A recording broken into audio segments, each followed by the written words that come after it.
Επειδή δεν έχω συνηθίσει να ανεβαίνω στη σκηνή και να λέω τα δικά μου λόγια, επιτρέψτε μου να βγάλω το κείμενό μου και να το μοιραστώ μαζί σας. Για να δούμε τι θέλω να πω. Σας ευχαριστώ.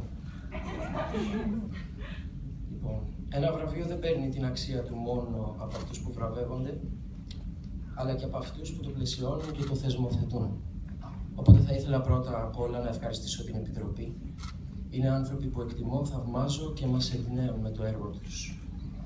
Επιτρέψτε μου να λάβω, μιλάω στην Επιτροπή, το βραβείο όχι ως μια τιμή για κάποιο αποτέλεσμα ενός συγκεκριμένου ρόλου, γιατί κανένας ρόλος δεν μπορεί να τελειοποιηθεί. Επιτρέψτε μου να το λάβω ως μια ενθάρρυνση για την πορεία μου, αλλά και για αυτά που με περιμένουν.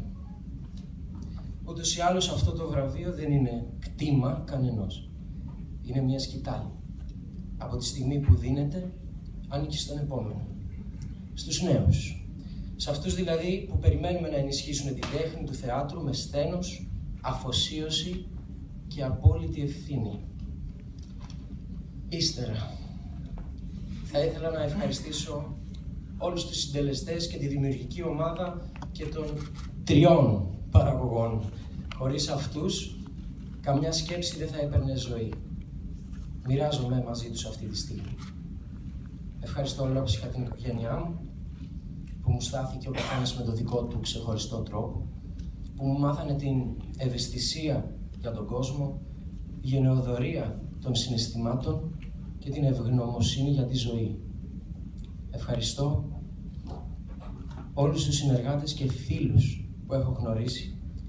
Ο καθένας έχει παίξει καθοριστικό ρόλο στη ζωή μου, στην αναδιαμόρφωση του ήθους, της αντίληψης και της ιδέας.